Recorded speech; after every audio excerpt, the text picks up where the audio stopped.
You know that one goofy kid in class who just never seems to take anything seriously, is always doing something completely out of hand and doesn't really care about anything except having fun like 99% of the time, but somehow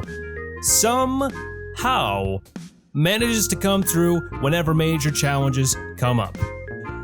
Well, that's basically Gupta. But seriously, sometimes it is difficult to figure out what exactly is going on with this guy, whether he is really an actual prodigy hiding from behind the mask of goofiness, allowing himself to be comic relief, or if he was just, lucky. Well guys, today it's time to talk about the little green goblin of not so little strength, the god Gupta. Who is he and why do I think he is much more dangerous than he looks? Well, to understand God Gupta, we have to first go back to the beginning. Just like everything else about him, Gupta's origin has a tinge of comedy to it. Coming from a small goblin village in the Federation, Gupta and his people were a small clan of goblins being harassed by a pack of dire wolves. Rimuru rescues them and as a result, got to name the goblins individually. However, when he got to Gupta, our boy was so tired from having given an entire village new names that he just decided to settle on the first thing he could think about: goblins, and thus Gupta. Yeah, that's actually where the name comes from. Rimuru wasn't necessarily trying his best with that one. If you think that was the last of the mishaps our little green guy suffers, you would be dead wrong. You see, when goblins evolve into hobgoblins, a higher level, they also develop a sort of human appearance, growing from tiny green gnome-looking creatures into taller, more muscular beings with more human-like features. And as for Gupta, he's not that lucky. Even though he was technically a hobgoblin, he still looks like a regular goblin, retaining his impish looks. Again, how unlucky.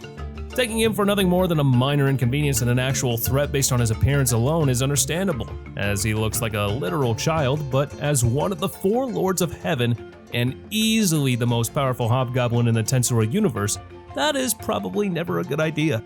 So for this video, instead of just naming his abilities, I will be focusing more on case studies that showcase Gupta's impressive knack of using his surprisingly high battle intelligence to sneak victories against more powerful opponents. This, I think, will help illustrate what I mean when I say he is very underrated. But before then, I will be listing some of his abilities to give context to just how much potential he has. Starting off from the most basic, he has thought communication, which he evolved along with the Shadow Step when imprisoned by some dwarves while on a mission with Rimuru, allowing him to summon Dire Wolf Ranga. He also has Black Lightning, Demon Wolf Summoning, which he has evolved during the Battle Tournament arc, and Demon Wolf Unification, which enables him to fuse with Ranga, forming a Goblin Wolf hybrid that is a disaster class threat when it is fully activated. He also has Sage, an enhanced thought processing ability, Dance with Wolves, an anti-military annihilation technique that combines a sonic boom with a tornado storm, the Destruction Storm, and lastly the Destruction Storm, which is used to destroy entire divisions. And aside from that, he also has Danger Detection and Malice Perception, enabling him to be able to detect a wide range of attacks even before they are able to hit. And speaking of which, we have to honestly credit Xion and her awful, horrible cooking here because it might, more than anything else, be responsible the most for some of Gupta's abilities. From Danger Detection, which sessions of Hakuro's training couldn't beat him into, but one of her meals definitely did, to Poison Resistance, also a result of Xion's cooking. Perhaps we should appreciate it more. It might just be as underrated, honestly. And jokes apart, there is something I haven't talked about much yet, which I think is the biggest reason why he might be the most underrated fighter in the Tensura universe: his ability to outsmart his opponents. Yeah, some call it dirty fighting and whatnot, but Gupta has shown multiple times the ability to take on and defeat opponents who are way stronger than him on paper by simply fighting dirty. If you are a fan of the anime, you probably know exactly where I'm going with this. There are 2 occasions where this is obvious. The first is his fight against Gabiru, a hazard level threat whom he defeats by throwing a spear as a distraction and then using Shadow Step to pop up behind Gabiru and deliver a solid roundhouse kick that knocked him out, essentially one-shotting a much stronger opponent, a clear demonstration of his high battle IQ. This victory, of course, results in him getting his most famous equipment, his railgun Kodachi. Well, maybe not the Kodachi itself, which is just equipped with Black Lightning and Icicle Lance, but the sword scabbard is capable of using charged up Black Lightning to fire energy bolts, just like a gun. God Gupta is so badass he literally brings guns to sword fights. If that doesn't scream underrated, I just don't know what does. As impressive as that feat was, however, his next big battle is even more impressive. Yeah, I'm talking about his battle with the ex-Demon Lord Carrion, then known as the Lion Mask, an opponent who normally outclasses Lord Gupta so completely it isn't supposed to be a fair fight. Even with his direwolf summon, yet Gupta somehow came out on top. And a little bit of context here, this is a semi-final of the Tempest Federation Founders Festival Tournament.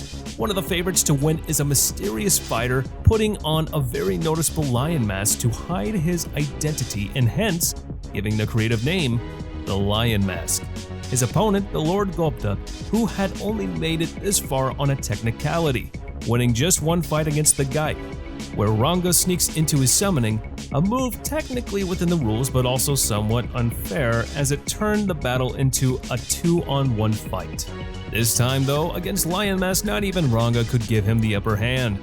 The Lion Mask was able to evade everything thrown at him, even managing to land a direct hit at Ranga, forcing him to flee the fight momentarily. And this is where Gupta's battle genius comes in, realizing that Lion Mask wasn't going to be beaten in a fair fight even with Ranga on his side. He switches tactics, targeting Lion Mask's least obvious weaknesses, his anonymity.